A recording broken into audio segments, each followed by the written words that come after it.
there folks, welcome back to the channel and back to some form of normality. Well, kind of. So you've seen the the intro and the b-roll and all the rest of it at the beginning. Now, my kind of thinking with this one was, watch collecting can get a bit serious at times, and I saw this and I thought, do you know what? That's summer. That is just a summer piece. It's a great beach watch. So I couldn't resist it. I had to jump on it and I had to go for it and get one. And do you know what? I actually really like it. So we are going to do specs and all the rest of it and all the important stuff and the serious stuff. But this is a watch that definitely, I don't think, takes itself too seriously. So anyway, here we have the new Spinnaker box for a life beneath, beyond and beside the sea. And this one is definitely a beside the sea, as rather than in it and on it. And this has actually been opened, but I seem to have got the packaging stuck. There we go, that's a bit better. So we'll slide the box out of there and get rid of that. So what you get is the new Spinnaker box, which is kind of cool. Nice cardboard covered in this kind of textured fabricy kind of stuff, and nice piece of sponge. So we'll move that over there and that over there. You get it's not a warranty card as such, but it points you in the direction of their website and you register your watch. You got a QR code there, and my camera is probably about to try and read that, but there we go. And then you get to the watch, and it's on this cushion. You get a hang tag in there and a little packet of silica gel. So we will slide that off of there. And this is the watch. This is the Spinnaker Amalfi, the SP5021. And as you can see, it's a very happy watch. It's got a big grin on its face. Now, there's, for me, when I first saw this, I did a double take and I thought, you know what, there's pretty much everything there that I'm not a big fan of rose gold, and I'm not a big fan of crazy dials and stuff like that, but this just kind of spoke to me and I thought, you know what, that is really cool. Now I guess you guys are either going to love it or you're going to hate it, but whichever way you go, you can't deny it's a fun watch. So what we've got, it's not a small watch either. So case size, we are talking about 46.8, which is between that point in between the crown guard and the pusher, and over here just above the 4 o'clock position. Including the crown is 50 millimeters. We've got a lug to lug of 52 millimeters. We've got a thickness of 13.5, and that includes that mineral crystal. No sapphire on this one. We've got a lug width fitting of a large watch, 24 millimeters, and an overall weight on the supplied strap of a not inconsiderable 118 grams. The watch is made of 316L stainless steel, the watch head, stainless steel back, stainless steel case, stainless steel bezel, stainless steel insert, and the etching, these are actually etched in quite deep, which is kind of nice. You might get a better look at that when we zoom in on the dial. Obviously PVD coated. It's actually got some really nice finishing there, nicely done, kind of a brushed effect, transitioning to some high polished chamfered edges, back to brushing, and then back to your brush, high polish, and then brush. So all the usual kind of thing, vertical brushing on the case side, and it is actually done really very nicely. The bezel itself, we'll talk about that before we get onto the dial. It's a 120 click unidirectional bezel. I will be quiet so you can hear that.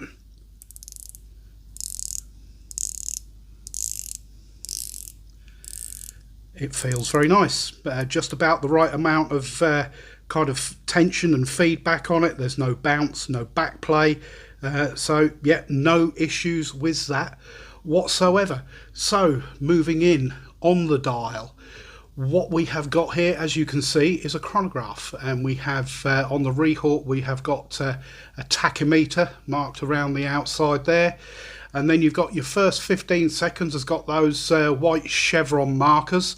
Then you've got a gap until you get to between the 30-second and the 40-second. You've got that 10-second marker, and then from the 9 o'clock to the 12 o'clock, you've got another yellow marker, which is 15 seconds. Now then, this is yachting inspired, hence the kind of yacht themed thing at the beginning, and they do when there's yacht racing, they have 10-second countdowns between start guns, hence at this point here I would imagine that's what that's for, and also you've got a 15-second one over there. So the indices are all applied, and they do have loom in them. We will talk about the loom shortly.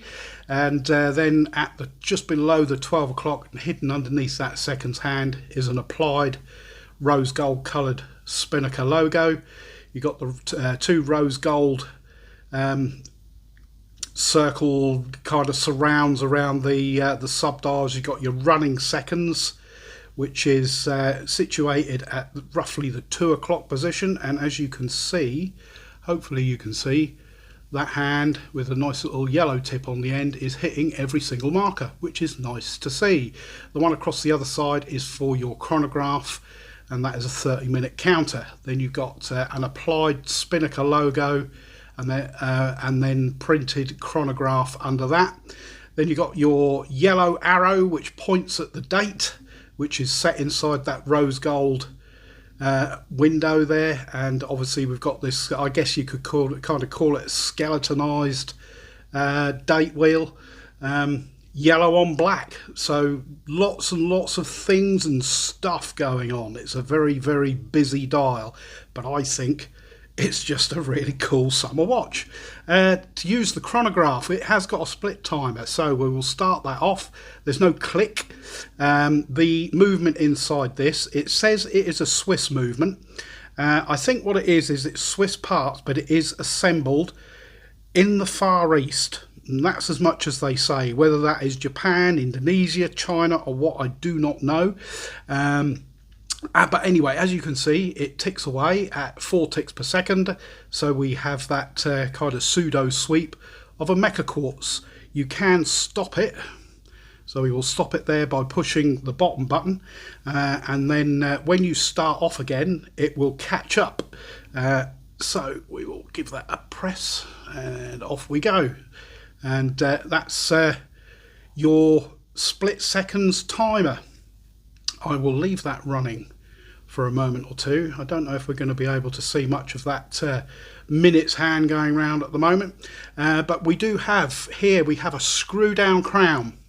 To change the date, we unscrew all the usual stuff, and that pops out nicely, and it's got good engaged and it's easy enough to get at, but well protected by these crown guards. And you've got the Spinnaker logo on there as well. And then we can then adjust. We can pop it out to the first position, and then by turning it away from you, we can change the date, which snaps over quite nicely. It's got a nice feel to it, no issues with that whatsoever. And the yellow arrow is at the bottom there, is what points to your date. Pull out to the second position, and your seconds hand here will hack, which is your running seconds. Your chronograph seconds hand will continue to go. Then you can change your time, pop it back in, screw the crown back down.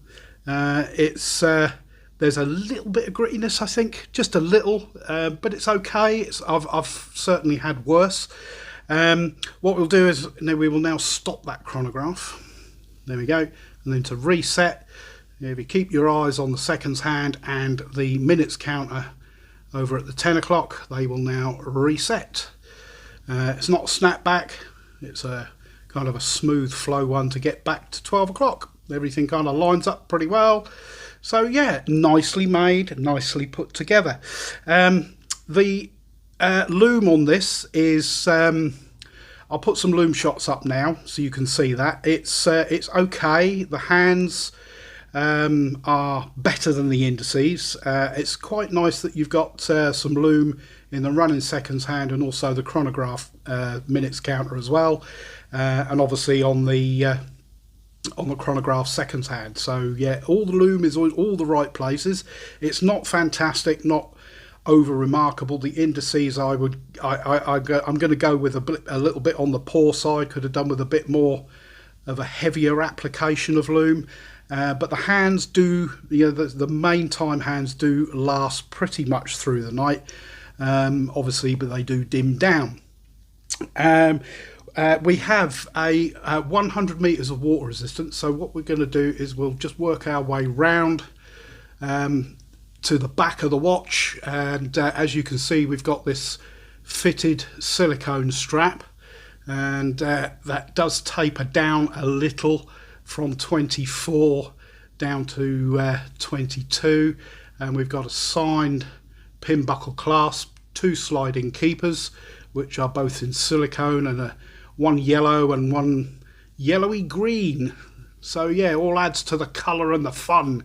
And on the back of the watch we have got the Spinnaker logo, which is etched into the back of there. 100 meters water resistance, all stainless steel, Swiss movement, and the model number.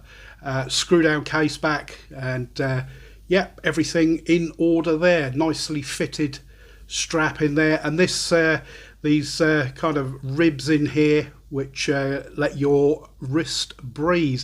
I have to say that it's been an extremely comfortable watch to wear, despite the fact it is big, and it's even big on me, and I've got a 7 3/4 inch wrist, so not small, but yeah, it is very, very comfortable.